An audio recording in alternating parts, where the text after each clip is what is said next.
barashada qaybteeni aan baranaynay oo ku saabsaneed tables. Okay, markii hore waxaan soo baranay how to create tables, haddana waxaan baranaynaa table style. Marka ugu horeysa waa inaad soo download gareysaa fileka ama documentiga practicalka aan ku sameynayno anagoo soo download gareynayno student folder 2.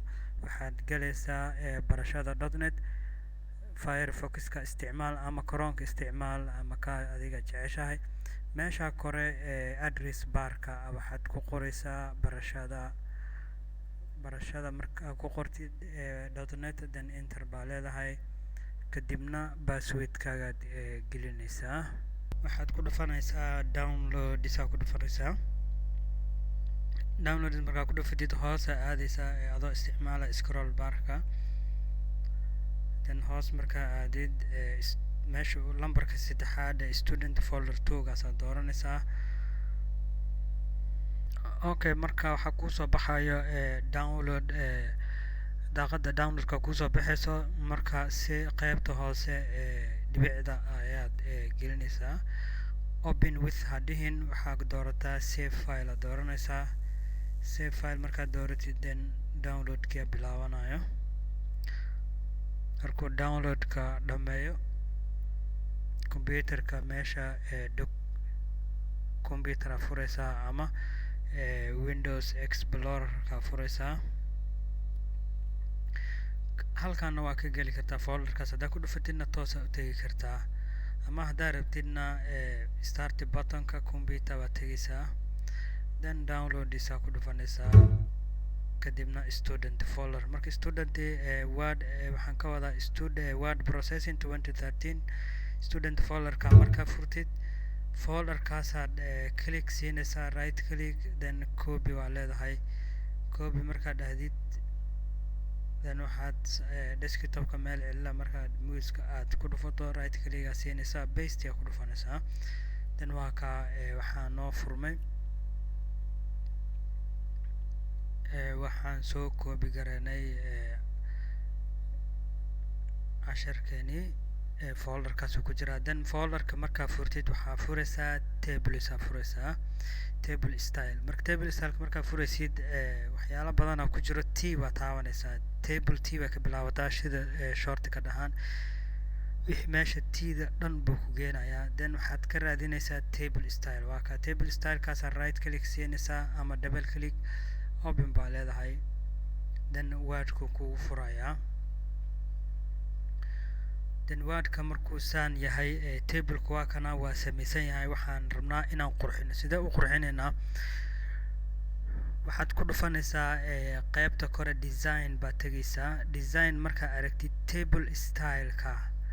table styleskaasi baad waxaad dooranaysaa kaa rabtid baad dooranaysaa. okay, kaa rabtid baad dooranaysaa.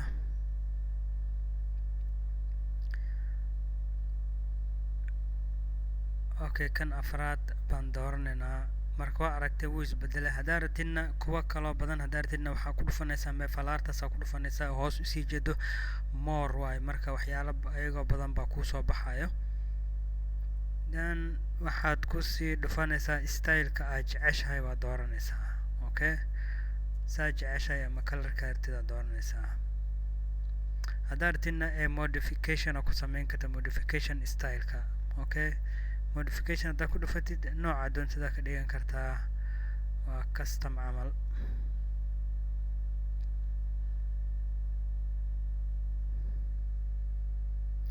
okay, marka saas uu ekaanayaa marka ii sheeg styleka laga bedelo. tableka saasaa loo qurxiyaa.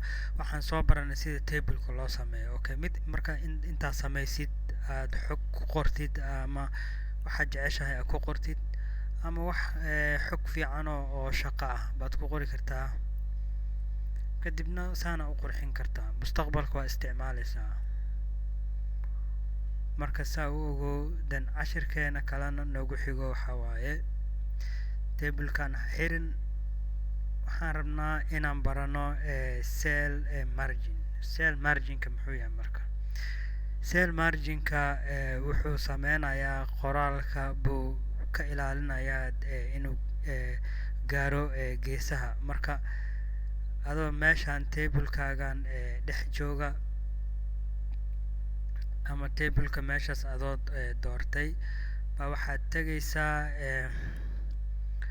layoutkaad ku dhufanaysaa. Layoutka markaad joogtid waxaa kasii tegaysaa cell margin. Cell marginka falaarta la socda cell marginskaasi aad ku dhufanaysaa, kadibna top to bottom waxaa gelinaysaa 0.127 top weeye. top bottonkana waxaa gelinaysaa 0.127 oo centimeter, then waxaa leedahay okay baa leedahay.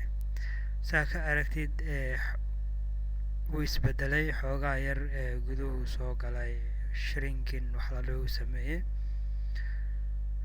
markii hore haddaa isku fiirsid iyo markaana qurux badan. okay, kaasi waa qayb cell marginka. marka tablekani waxaan rabnaa inaan kala jibino. okay, laba qayb inaan ka dhigno. markaad ii sheega cellka ama rowga aad dooratid waxaad leedahay meesha falaarta flash pointiga markay meeshaasi ka big leedahay waxaad ku dhufanaysaa table split baa ku dhufanaysaa. split waa maxay? waa kala jibinaynaa. see u kala jibinaynaa? laba qayb aan ka dhigaynaa. okay, hadda saa ka aragtid waa kana spacea soo galay. spacekaasi waxaad gelin kartaa ciwaan baa ku qori kartaa. okay, split table baa dhigi kartaa. split table. split tableka baa marka la dhahaa. marka haddaad meeshaas ciwaan baa gelin kartaa, ama haddaad sidiisa uga tegi kartaa. sida kasoo qaad kan kalena qaybtan kalena haddaad tagtid ayadana splitting baa ku sameyn kartaa. waa inaad table toolska markaad joogtid layoutkaad ku dhufanaysaa, kadibna splitkaasaa ku dhufanaysaa, then saas u kala jarayaa. okay, marka practicalka waa inaad sameysaan aad kusoo celcelisaan. haddii aad rabtidna inaad ka noqotidna control z baa taabanaysaa. control z. okay, sidiisuu ka dhigayaa. marka control y-na waa kusoo celay styleka.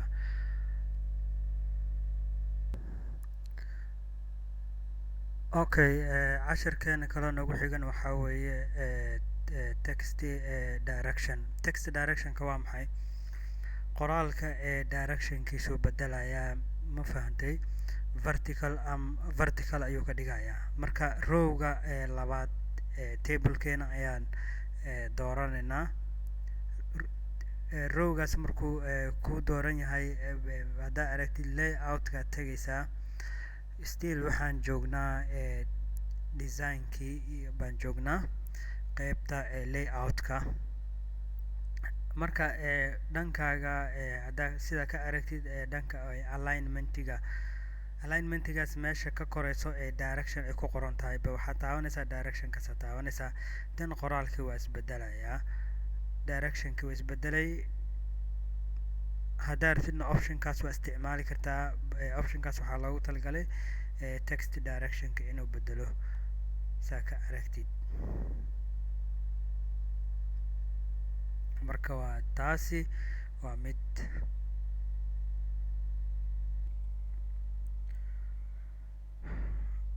okay, markii aan sameynay text directionka haddana waxaa noogu xigo alignmentiga waa maxay? marka kan haddaa ratidna waxaa leedahay control z sa oga soo noqotid changigaasi. okay, marka alignmentiga waa maxay? alignmentiga qoraalka wuxuu toosinayaa, dhexduu geenayaa ama midig ama bidix saa jeceshahay. haddeertaan roll and relax holiday touriska qoraalka kore ciwaanka tableka baad dooranaysaa. markaad dooratid waxaad tegaysaa alignmentiga meesha kore. layoutka marka waa maxay? haddeertaan qaybta leftigu joogaa, qaybtan kalena waxa weeye waa alignment top y oo center. okay, top center qaybta kore alignment ka dhig haddaan taabano then qoraalka dhexdu kor u tagayaa dhexe then kanna waa maxay align center waa dhexda dhig waaye dhexdaasuu geenayaa kanna waa maxay align bottom center waaye kanna waa maxay align bottom lefty kanna waxa waaye align bottom right marka saas waaye qoraalka meesha artidaa geen kartaa badanaan waxaa u isticmaalaysaa isheeg tableka u isticmaali kartaa ama waxyaalaha kalena waa u isticmaali kartaa okay marka taasi alignment waaye